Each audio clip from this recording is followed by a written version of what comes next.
بسم اللہ الرحمن الرحیم۔ عام طور پر لوگوں کے ذہنوں میں یہ ہے کہ نبی صلی اللہ علیہ وآلہ وسلم قیامت کے دن ان کی سفارش کریں گے، شفاعت کریں گے اور ان کا پھر بیڑا پار ہو جائے گا۔ قرآن اس مسئلے کو بالکل واضح کرتا ہے کہ دیکھو، شفاعت اور سفارش ان کی ہوگی جو گناہگار مومن ہوں گے، جن کے عقیدے میں اگر شرک ہے اس کی کوئی سفارش نہ کر سکے گا، کوئی اس کی شفاعت نہ کر سکے گا۔ بلکہ قرآن تو کہتا ہے کہ قیامت کے دن یہ آخری نبی محمد صلی اللہ علیہ وآلہ وسلم جب ان شرک کرنے والے مسلمانوں کو دیکھیں گے تو ان کے خلاف مقدمہ دائر کریں گے کہ اے میرے رب، اس قوم نے قرآن کو چھوڑ دیا تھا، اس وجہ سے ان کی یہ حالت ہوئی ہے، کیونکہ قرآن کے پہلے صفحے کے اوپر ایمان خالص موجود ہے۔ اللہ کی حمد و ثنا بیان کرنے کے بعد آپ ایک اللہ سے عہد و پیمان کرتے ہیں، ایاک نعبد و ایاک نستعین۔ اے اللہ، ہم صرف تیری عبادت کرتے ہیں، کرتے رہیں گے۔ اے اللہ، ہم صرف تجھ سے مدد مانگتے ہیں، مانگتے رہیں گے۔ اس عہد و پیمان کو اس طرح پامال کرتے ہیں۔ ان کے بڑے بڑے علماء نے ان کو یہ سکھا دیا۔ تفسیر شبیر احمد عثمانی میں دیکھیں، محمود الحسن صاحب 2.5 پاروں کی انہوں نے تفسیر کی ہے، پھر ان کی موت واقعہ ہو گئی ہے ایسی شرک کے اوپر۔ کہتے ہیں کہ اللہ کے مقبول بندوں کو خالص واسطہ رحمت الہی سمجھ کر اگر ان کو بھی آواز دی جائے، پکارا جائے، تو یہ بھی ایاک نعبد و ایاک نستعین کے اندر آتا ہے۔ اندازہ لگا، یہ تفسیر کے اندر سورہ فاتحہ کی تفسیر میں محمود الحسن اور شبیر احمد عثمانی نے لکھ دیا۔ آج تک سارے دیوبندیوں کا یہ عقیدہ ہے، قاسم نانوتوی سے لے کر نیچے گنگوئی ہوں یا اشرف علی تھانوی ہوں یا بیچ میں یہ جتنے گزرے ہوں، اور آخر میں آ کے ان کے جتنے یہ تقی عثمانی ہوں، رفیع عثمانی ہوں، فضل الرحمان ہوں، طارق جمیل ہوں، جتنے ہیں سب کا یہی عقیدہ ہے، اسی شرک کو لے کے چل رہے ہیں، اس کو چھوڑنے کے لیے تیار نہیں ہیں۔ اور ہمارے سیاسی لیڈر بھی دیکھیے کتنے ہیں جو کہتے ہیں کہ بس کلمے کا مطلب یہ ہے کہ صرف اللہ سے ڈرنا ہے اور اللہ ہی کو پکارنا ہے، اور پھر جا کے گنج شکر کے مزار کے سامنے سجدہ ریز ہو جاتے ہیں عمران خان۔ اور جتنے دوسرے ہیں وہ بھی سارے قبروں کے پجاری ہیں اور شرک کے یہ رکھوالے ہیں سارے کے سارے۔ تو ان کے خلاف تو مقدمہ قائم کریں گے نبی علیہ السلام،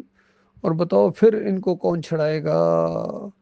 تو اس طریقے سے اللہ نے الحمدللہ سے لے کر والناس تک یہ مسئلہ بیان کیا ہے کہ تمہارا داتا اللہ ہے، تمہارا دستگیر اللہ ہے، تمہارا مشکل کشا اللہ ہے، حاجت روا اللہ ہے۔ اور یہ بات کانوں کی کھڑکیاں کھول کر سن لو آج کے مسلمانوں، خاص کر کہ یہ شفاعت کا معاملہ ہے، یہ اللہ کی ایک رحمت ہوگی جس کو کہا جائے گا اور جس کے لیے کہا جائے گا، یعنی جس کو اللہ معاف کرنا چاہے گا کسی گناہگار مومن کو، تو اس کے لیے عزت دینے کے لیے دوسروں کو کہا جائے گا کہ اس کے لیے شفاعت کرو۔ اس کو قرآن اس انداز میں بیان کرتا ہے، من ذا الذی یشفع عندہ الا باذنہ۔ وہ ذرا نام تو لو، کون ہے جو بغیر اجازت کے اپنا منہ کھول سکے گا وہاں؟ بتاؤ کون ہے تمہیں بچائے گا؟ صرف اللہ جس کو اجازت دے گا، اور اللہ اس کو اجازت دے گا جس کے لیے اجازت دے گا، جس کو معاف کرنا چاہے گا مالک۔ اور اس سلسلے میں سب سے زیادہ عزت دی جائے گی آخری نبی محمد صلی اللہ علیہ وآلہ وسلم کو، پھر سارے انبیاء کو، فرشتوں کو،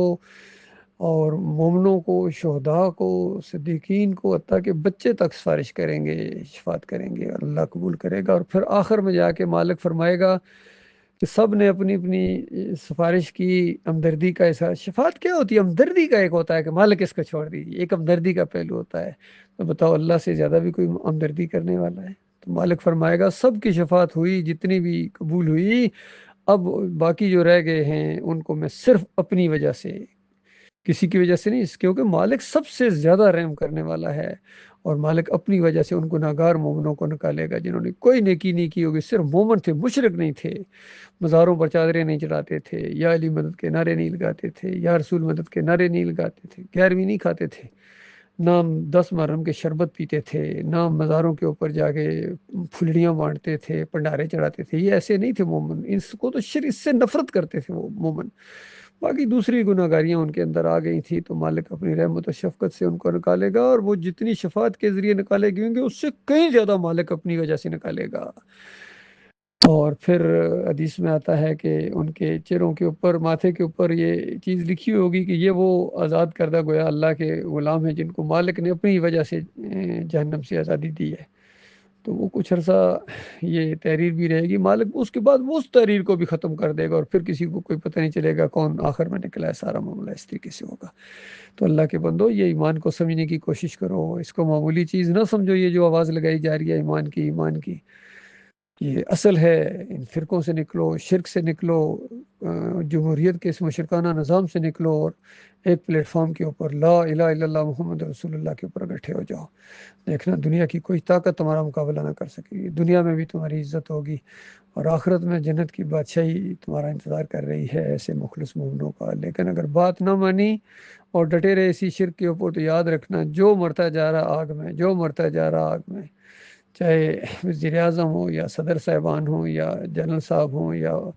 چیف جسٹس ہوں، جو بھی ہوں، ایس ایچ او صاحب ہوں یا ڈی پی او صاحب ہوں یا ایم پی اے صاحب ہوں یا ایم این اے صاحب ہوں یا عام مزدور ہو، غریب ہو، فقیر ہو، اگر شرک پر جو بھی مرے گا، مرد ہو عورت ہو،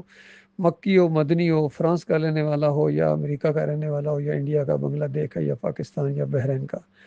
گلف کا ہے، جہاں بھی ہے، چائنیز ہے یا رشین ہے، جو بھی شرک پر مرا ہے یا مر رہا ہے یا مرے گا، اس کا ٹھکانہ آ گیا، ہمیشہ ہمیشہ کے لیے اس میں رہے گا۔ اللہ تعالیٰ اس خوفناک انجام سے اپنی پناہ میں رکھے۔